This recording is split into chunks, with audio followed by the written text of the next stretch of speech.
আসসালামু আলাইকুম। একটি বাক্যের মাধ্যমে আমরা আজকে ইংলিশের সবগুলো টেন্সই শিখব। So without further do let's get into the video. So বাক্যটা হচ্ছে আই স্টাডি অথবা হি স্টাডিজ। আজকের ভিডিওটা হবে আই স্টাডি নিয়ে। তো আই স্টাডি আমি পড়াশোনা করি। আই স্টাডি আমি পড়াশোনা করি। এখন যদি আমি পড়তে থাকতাম তাহলে কি বলতাম? তাহলে আমি বলতাম, এখন যদি হয় আই এম স্টাডিং, আমি পড়তেছি। আই এম স্টাডিং, আমি পড়তেছি। তারপরে যেমন ধরেন আমি কিছু আগে পড়াশোনা শেষ করে মাত্র ভিডিওটা বানাচ্ছি, তো সেই ক্ষেত্রে আমি বলতাম কি I have studied. I have studied. তো সেটাকে আই হ্যাভকে আভ স্টাডিড বলতে পারেন।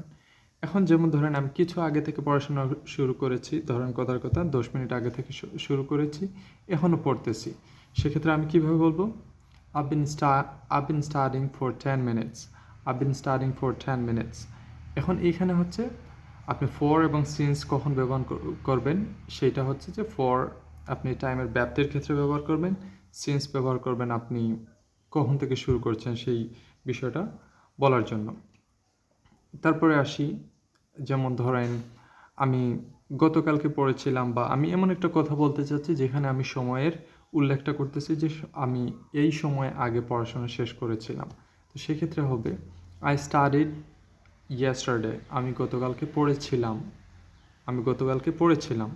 এবং গতকালকে ধরেন একটা কাজ চলমান ছিল, মানে আমি পড়তেছিলাম, এটা বুঝাইতে গেলে আমি কি বলা লাগবে?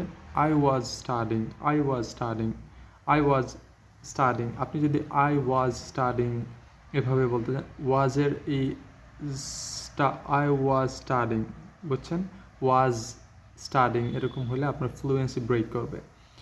তারপরে হচ্ছে যে এটা আমাদের নর্মালি হয়ে থাকে যে দুইটা অতীতের কাজ যখন হয় তখন সেই ক্ষেত্রে আগে যেটা হয় সেই ক্ষেত্রে আপনি যেই কাজটা আগে ঘটে সেই কাজের ক্ষেত্রে আপনি বলবেন আই হ্যাড স্টাডি, আমি পড়েছিলাম। I had studied when I had studied before I called her or before I called him. আমি তাকে কল দেওয়ার পূর্বে পড়াশোনা করেছিলাম। তারপর হচ্ছে যে আপনি যদি একটা চলমান বিষয়, ওই সময় একটা চলমান ছিল যেটা সাধারণত খুব একটা ব্যবহার হয় না, I had been studying for 10 minutes before I called him.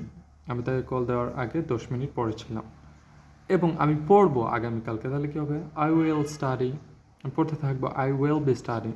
So এইগুলোই বেশি ব্যবহার হয়।